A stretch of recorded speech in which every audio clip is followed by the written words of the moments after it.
সামাজিক যোগাযোগ মাধ্যমে সরানো প্রোপাগান্ডা যেখানে সত্য মিথ্যার সংমিশ্রণ থাকে এতে কর্ণপাত না করতে। ওয়াকার সাহেব, এটা তো খুনি পলাতক হাসিনা জয় পলকের ব্যারাম। হ্যাঁ, এই রোগে মাত্র 2 সপ্তাহের মধ্যে আপনাকে ধরে ফেলছে, সংক্রমিত করছে। ঘটনাটা খুবই দুঃখজনক। আপনার তো তাহলে ভ্যাকসিন লাগবে, ভ্যাকসিন গণ অভ্যুত্থানের ভ্যাকসিন নেন। তবে এটা আপনার দ্বারা মুগ্ধ ডক্টর আসিফ নজরুল দিতে পারবে না, এটা আপনারা নিতে হবে ডাক্তার পিনাকি ভট্টাচার্যের কাছ থেকে। পিনাকি ক্যাঁকা করে ভ্যাকসিন দিয়ে জানেন তো, আজকে দিলাম না, আজকে মাফ করে দিলাম। হ্যাঁ, কি আকাশ সাহেব নেবেন? আমার বন্ধু বান্ধব বলে গালি না দিতে, মুখ খারাপ না করতে। তো ওই আপনার মিলিটারি, সেজন্য আপনারা গালি দিব না এটা ভাইবেন না, আপনারা বড় করে গালি দিতে পারবো। যখন ছাত্রদের উপরে গুলি করেছিলেন ক্যাঙ্কা গালি দিছিলাম, মনে আছে নিশ্চয়ই। হ্যাঁ, বাধ্য করেন কেন গালি দিতে মিয়া? জেডে রাখেন ওয়াকারুজ্জামান, কোন সোশ্যাল মিডিয়াকে বাধা দেওয়া যাবে না, সোশ্যাল মিডিয়ার বিরুদ্ধে কোন ধরনের বিষোদ্গার করবেন না, কখনো ইন্টারনেট বন্ধ করা যাবে না। এই দুরূহ বাধা অতিক্রমের জন্য শত শত তরুণ কিশোর যুবক প্রাণ দিছে, সাবধান হয়ে যান। ইন্টারনেট ব্যবহারের খরচ কমাইতে হবে। আপনার শেখ পরিবার, আপনি তো শেখ পরিবারের জামাই, আপনি শেখ পরিবার লুটপাট করতে যায় বাংলাদেশে এই ডিজিটাল অ্যাসেটকে, এই ইন্টারনেটের কানেকশনের খরচকে সবচেয়ে বেশি দামে বিক্রি করা একটা পণ্যে পরিণত করছে। ইন্টারনেট ডেটা সহ সকল পণ্য দুনিয়ায় সবচেয়ে বেশি মূল্যে যে সকল দেশ বিক্রি হয় তার মধ্যে অন্যতমটা হচ্ছে আপনার পলাতক খালা শাশুড়ির সোনার বাংলায়। 3 নাম্বার, আপনি কইছেন অপ্রীতিকর ঘটনা সংঘটিত না করে এবং তা থেকে দূরত্ব বজায় রাখতে। অপ্রীতিকর ঘটনা এড়াইতে হলে দ্রুততম সময় সেনাবাহিনীকে মাঠ থেকে তুলে সেনা চালানোতে নিয়ে যেতে হবে। সীমান্ত রক্ষার জন্য জোরদার ট্রেনিং শুরু করতে হবে, কারণ আমাদের সকল সীমান্তই এখন অরক্ষিত। দেশের সার্বভৌমত্ব, জাতীয় নিরাপত্তা প্রত্যেকদিন বিঘ্নিত হচ্ছে। সমগ্র দেশবাসী জনগণকে সাথে নিয়ে সশস্ত্র বাহিনীর নেতৃত্বে আমরা বহিঃশত্রুর আক্রমণের হুমকি, আভ্যন্তরীণ বিষয়ে হস্তক্ষেপ এবং তাদের বাড়াবাড়িকে রুখে দাঁড়াবো ইনশাল্লাহ। সিভিল লাইফ অর্থাৎ জনজীবনে আপনি ঢুকবেন না, এটা আপনার কাজ না। আপনি সিভিল লাইফে না ঢুকে ব্যবসায়ীদের সাথে ঘুটনা কইরা অরক্ষিত সার্বভৌমত্বকে কিভাবে নিরাপত্তা দেওয়া যায় সে বিষয়ে চিন্তা করেন। ইন্ডিয়ার সাথে খুনি হাসিনা যে সমস্ত গোপন চুক্তি করেছে তার সেই সকল অসমস্ত কাজ সম্পন্ন করার লালসায় যেন না পড়েন। মুহূর্তের মধ্যে কিন্তু খালেদ মোশাররফের মতো জয় বাংলা হয়ে যাবেন। 4 নাম্বার, আপনি কইছেন সেনাবাহিনীর একতার উপর গুরুত্ব আরোপ করেছেন। আমি এ আলোকে আলোচ্য সভার পুরো বিবরণ পর্যালোচনা এবার উপর মন্তব্য করব। 1 নাম্বার, আন্দোলনে যারা মারা গেছে তাদের দায়িত্ব যেন সরকার বহন করে, এই আলোচনা আসছে। তো সেনা প্রধান হিসেবে আপনি কইছেন যে ট্রিটমেন্টের দায়িত্ব আমি নিছে, আমরা আহতদের চিকিৎসায় 400 জনের চিকিৎসার ব্যবস্থা করব, 300 সিএমএইচ এবং 100 কর্মী টোলাতে। 2 নাম্বার, একজন সেনা কর্মকর্তা বলছেন যে পুলিশের অধীনে সেনাবাহিনী কাজ করাটা ঠিক ছিল না। দুনিয়ার কোন দেশে সেনাবাহিনী পুলিশের অধীনে কাজ করে না। যদি কাজ করতেই হয় পুলিশ সেনাবাহিনীর অধীনে থাকবে। আমরা সৈনিক হিসেবে প্রশিক্ষিত, পুলিশ হিসেবে না। পুলিশের সাথে সেনাবাহিনীর ইমেজ যায় না, তাদের অধীনে সেনাবাহিনীর কাজ করা উচিত না। আরেকজন সেনা কর্মকর্তা কইছেন যে ইনহেড টু সিভিল পাওয়ারে সবসময় ম্যাজিস্ট্রেট থাকে না, তাদেরকে সময়মতো পাওয়া যায় না। পরবর্তীতে সেনা মোতায়েন হইলে আমাদেরকে যেন ম্যাজিস্ট্রেসি পাওয়ার দিয়ে পাঠানো হয়। আমি একটা বোকার মতো প্রশ্ন করি, আর্মি অফিসাররা কি বোঝেন না 2014 সালের নির্বাচনের সময় থেকে বাংলাদেশের সশস্ত্র বাহিনী আন্ডার কমান্ড অফ পুলিশ হয়ে গেছে? নির্বাচিত রাজনৈতিক শাসনের অধীনস্থ থাকার অর্থ হচ্ছে জনপ্রতিনিধিত্বের প্রতি আনুগত্য প্রদর্শন করা। কিন্তু যখন দেশে ভোট হয় না, নির্বাচন ছাড়াই তথাকথিত জনপ্রতিনিধি মনোনীত হয়, তারা দেশ চালায় এবং তার অধীনে আর্ম ফোর্সেসকে কাজ করতে হয়, তখন জনগণের সার্বভৌমত্ব, দেশের সার্বভৌমত্ব বলে কিছুই অবশিষ্ট থাকে না। আওয়ামী লীগ তার অবৈধ শাসন চালায় যাওয়ার ক্ষেত্রে রাষ্ট্রের সকল প্রতিষ্ঠানকে ব্যবহার করছে, আর সেক্ষেত্রে অবলীলায় ব্যবহৃত হয়েছে বাংলাদেশের সশস্ত্র বাহিনী। আমি 2018 সালের বিবিসিতে দেওয়া একটা ক্লিপ দেখাইছিলাম, আবারও দেখাই। হ্যাঁ, ওই পাবলিকে ভোট দিতে গেছে এবং আওয়ামী লীগ এসে পিটাইছে, বাইর করে দিচ্ছে, তারা দৌড়ে গেছে সশস্ত্র বাহিনীর কাছে, সশস্ত্র বাহিনী ক্যাঙ্কা করে পালায়। দেখেন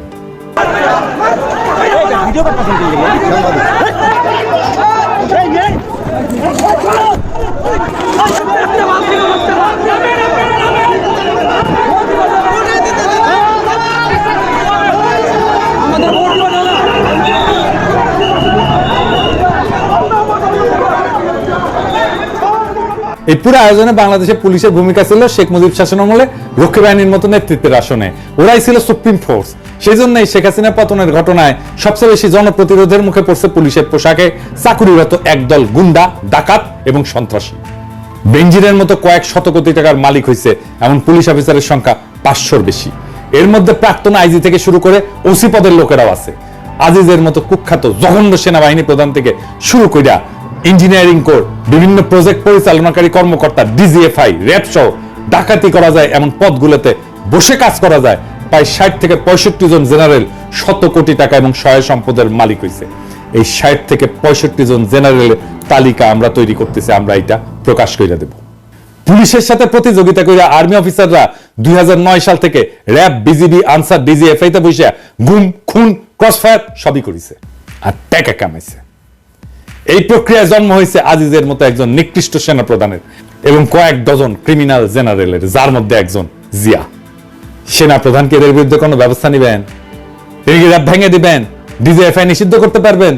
তা যদি না করেন তাহলে বুঝতে এবং প্রস্তুতি নিতে হবে বাংলাদেশে মানবতা বিরোধী যে সমস্ত কর্মকাণ্ড শেখ হাসিনার দুঃশাসনে চলছে সেগুলোর ওয়াকারুজ্জামানের সমর্থনে এবং পরবর্তীকালে তার নেতৃত্ব অব্যাহত থাকবে। এরপর একজন সেনা কর্মকর্তা গোপালগঞ্জের 10 বেঙ্গল রেজিমেন্টের সেনা সদস্যের উপর হামলার বিষয়টি উত্থাপন করেন। জবাবে সেনাপ্রধান ঘটনার জন্য দুঃখ প্রকাশ করে বলেন যে জড়িত ব্যক্তিদের আইনের আওতায় আনা হবে। মিরপুর ডিএইচএসে হামলার ঘটনা উল্লেখ করে একজন সেনা কর্মকর্তা ক্ষোভ প্রকাশ করে বলেন যে রেসিডেন্সিয়াল এরিয়ায় বাড়ি বাড়ি ঢুকে হামলা করা হয়েছে, সেটা নিয়ে আমরা দুঃখ পেয়েছিলাম, কেন এটা হইল?